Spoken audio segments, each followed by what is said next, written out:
एक होता तुकाराम, दुसरा सखाराम. दोघे होते शेतकरी. शेत तर होती दोघांची समान. तरीही सखाराम होता परेशान.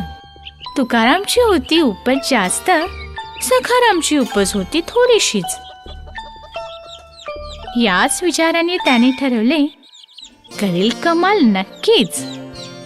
नांगरून जमीन केली तयार. टाकले हायब्रिड बीज. खाद, युरिया, कीटकनाशक टाकल्या सर्व आधुनिक चीज. पैसा पाण्यासारखा वाहिला, पण मिळकत मात्र कमीच. तुकारामचे शेत पाहून सखाराम विचारात पडला, काय बरं असेल भेद यातला? असेल जमिनीत अंतर, की असेल काहीतरी जादू मंतर? मन काही त्याचे माने ना. मग विचारले गोपी तुकारामलाच, अरे तुका, मरणाचं राबून सुद्धा तुझ्यासारखं पीक नाही बाबा. आता तूच मला सांग, काय याचं राज? अरे भावा, ही तर सगळी शाश्वत योगिक शेतीची कमाल. ह्यो कोणता प्रकार?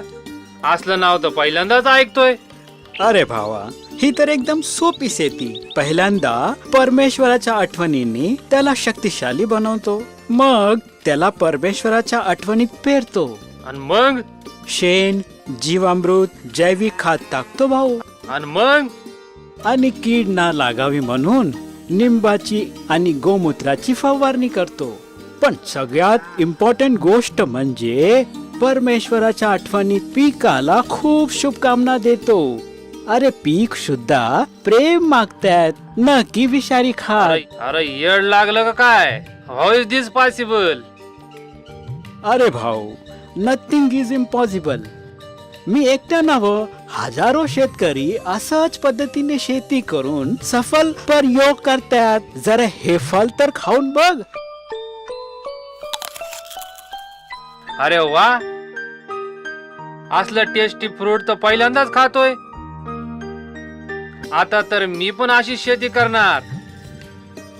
खर्च कमी, मेहनत कमी, शुद्ध मनानी शुद्ध अन्न. मी बी आता मेडिटेशन करीन आणि अशी शेती करीन. नव्या युगासाठी नवी शेती, ही तर आहे शाश्वत योगिक शेती. आता तुकाराम आणि सखाराम दोघे झाले खुशाल.